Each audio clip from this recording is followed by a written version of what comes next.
Charles, we're here today at Musgrove Park Hospital. What's the purpose of the visit? Well, we've just ridden in this morning and we are here to see Hayley Peters, who's the chief nurse, and Peter Lewis, who's the chief executive. And they've in the past indicated their support for the Grand Western Greenway. We're here to talk to them about that and to show them, help them perhaps to see ways in which it will benefit not only their staff to get to work, but also them as an organisation. So I'm just going to go park my bike and then we'll get to it.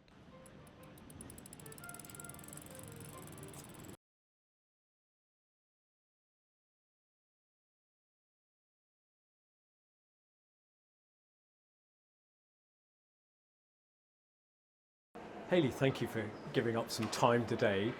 Can I ask you to just introduce yourself and tell us a little bit about your role in the organisation here? Sure. My name's Hayley Peters and I'm the Chief Nurse at Somerset Foundation Trust. So we're quite a large healthcare organisation serving the people of Somerset, and Musgrove Park Hospital is one of our many sites. Excellent. And as you know, the Grand Western Greenway is hoping to bring an active travel route between Wellington and Taunton that will come to within a very short distance of the front door of the hospital. How do you think that that's going to affect not only the people who work here, but also the people that you serve? Yeah, the benefits are significant for us in terms of colleagues that live in and around Wellington. Them being able to access a cycle route to work will prove to be enormously beneficial for their health and well-being, and reducing our carbon footprint in terms of the numbers of vehicles that currently travel along the A38. Yep. And also patients and carers, giving them the choice about how they travel to work, because not all of our patients are frail or elderly. Some of them might want to access appointments differently. So there's huge benefits for us, not just in terms of colleague health and well-being and reducing our own carbon footprint and the numbers of cars, but also improving the health of our population, because we know that cycling and walking to work is a much healthier form of travelling to work than jumping in a car. So the Trust has obviously its own goals in terms of sustainability and carbon reduction. One of the things that I often wonder is that you can build wonderful routes and paths and all sorts of things, but how do you go about convincing must be thousands of people that work here, how do you convince them to sort of change their old habits of driving to work into something that's going to benefit them so much more if they could cycle in or walk in even? I guess Somerset Foundation Trust has got about 14,500 colleagues, but of course they don't all work here on the Musgrove Park campus. It's about, I would say, about 4,000 or 5,000 people, and some of them will be living in that combination around Wellington. So my own experience of living in a different county, I lived in Devon, where the cycle route from Exmouth to the Royal Devon and Exeter was built about 10 years ago. Yep. And we saw year on year the number of people cycling to work improving, with our own investment in facilities like showers and lockers and so forth. And I think it just grows, and as people see people coming to work on their bicycles, people are curious. They might go one way, they might do another way, and they test it out, and I think it grows its momentum. But there's certainly a role for us as an employer to make sure that the infrastructure is right here at Musgrove Park Hospital, and I think it would be fair to say that it's not all that we want it to be at the moment, but that we're committed to improving it. But the pressure of people turning up on their bikes is often the thing that creates that change, so that you see lockers and showers, and new buildings have new bits put into them that help everybody. So thank you very much, Hayley. That's really positive, and we hope that in the future we'll be cycling in to see you next time. Thank you ever so much.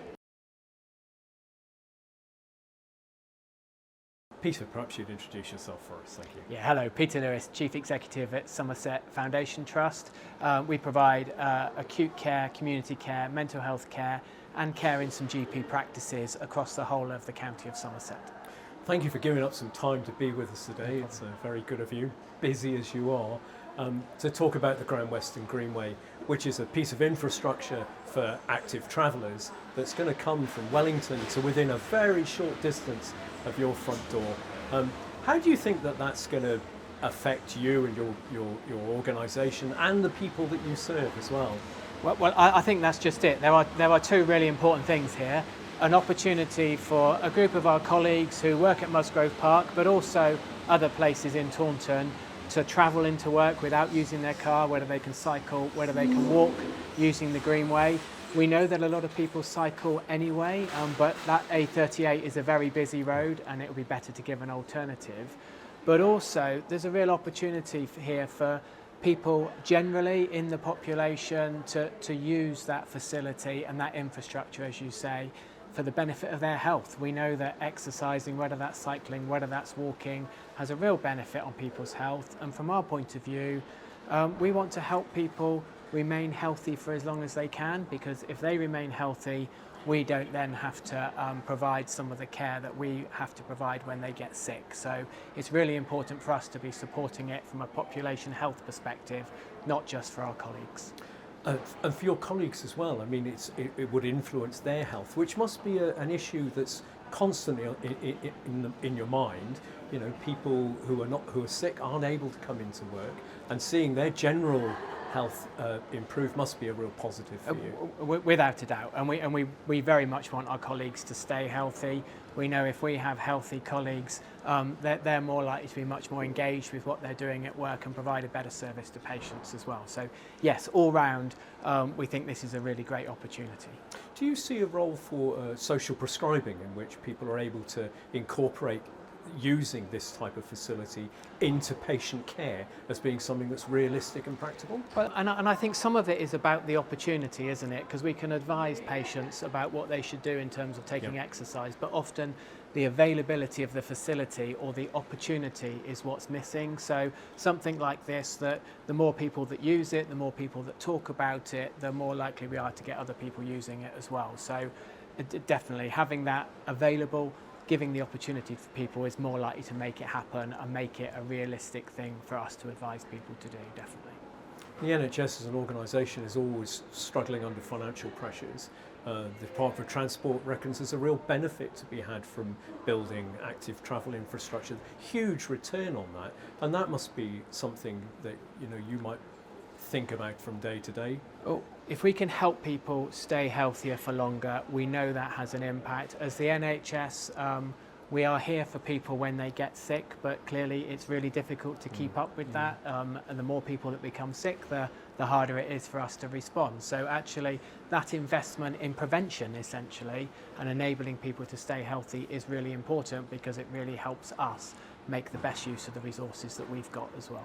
So I hope that when we've got this built, we'll be able to look to you as a partner in organisation with us, and that we can help you as well as you helping us. We're very keen to work with partners across the community, and whatever support we can give them, and then in return, clearly we get a benefit as well. So yes, always. Excellent. Thank you very much for your time today. Really appreciate it. Thank you very much, Peter Lewis. Charles, we're here at a roundabout on the outskirts of Wellington, close to what seems to me to be the start of the only viable cycle infrastructure. What was your experience of cycling back from Taunton to Wellington after your interview? Yeah, it's not a pleasant one. The A38 is a very, very busy road with no infrastructure. This is the first point at which we encounter any infrastructure at all, and it's busy, it's unpleasant, but it's quick and relatively incident free. But with big HGVs and hundreds of cars skimming past your elbow, it's not one you look forward to, I have to say. Your interview with Peter Lewis and Hayley Peters at Musgrove, how did that go? Well, very well. Those two are very senior, chief executive and chief nurse in a large employers organisation, and they recognise the importance of this project on two levels really. One being the benefit that it would have for their staff and for their organisation, but also for the benefit it would have on their patients. And the healthier their patients are, the better use they can make of their limited resources. The healthier their staff are, the more effective they are in delivering that care. And Hayley and Peter both understand that, you know, from a strategic point of view as well as a personal point of view. So they remain very supportive and count themselves, I count them, as partners in this project. You know, when we come to talking to local government, even national government about it, to have those two behind us is a really, really positive thing that we can point to. Charles, what are the next stages for the project?